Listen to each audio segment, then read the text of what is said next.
T'es-tu déjà demandé comment on fait pour savoir si une certaine espèce est menacée ou en voie d'extinction? Une des meilleures façons de recueillir des données, c'est tout simplement l'observation.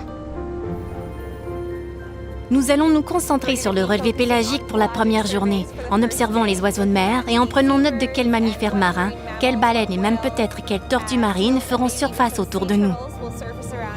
Le relevé pélagique, c'est le recensement de la zone pélagique, c'est-à-dire de tout ce qui est dans l'océan à l'exception du fond marin, qu'on appelle la zone benthique. En d'autres mots, nous sommes à la recherche d'animaux qui volent et qui nagent.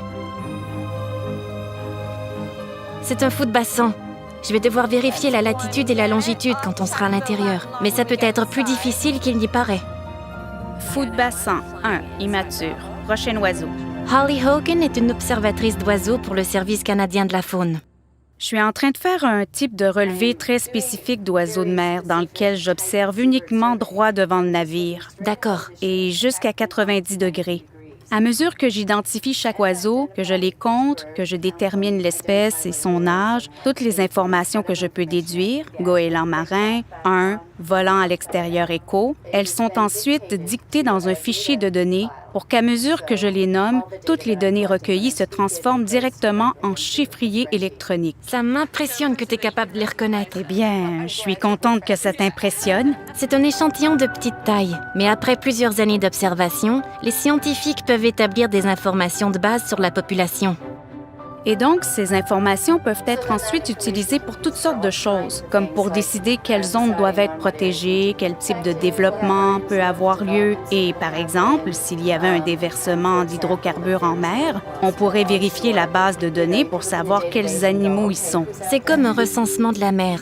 Ça nous aide à mieux comprendre cet habitat, qui est d'ailleurs plein de vie grâce au phénomène qu'on appelle une remontée d'eau.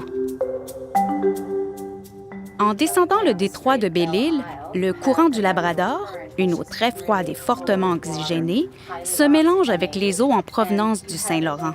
Quand ces eaux se rencontrent, ça déclenche un brassage qui remonte les nutriments du fond vers la surface. Donc, on y retrouve toutes les choses essentielles à la vie, les nutriments, la lumière et l'oxygène. Tous ces éléments se marient merveilleusement bien ici dans le golfe. C'est comme brasser de la soupe. Toutes les bonnes choses remontent à la surface. C'est une des raisons pour laquelle tant d'animaux viennent ici. La zone pélagique du golfe est comme un gros buffet, une table dressée où se trouvent des aliments nutritifs pour toutes sortes de créatures affamées.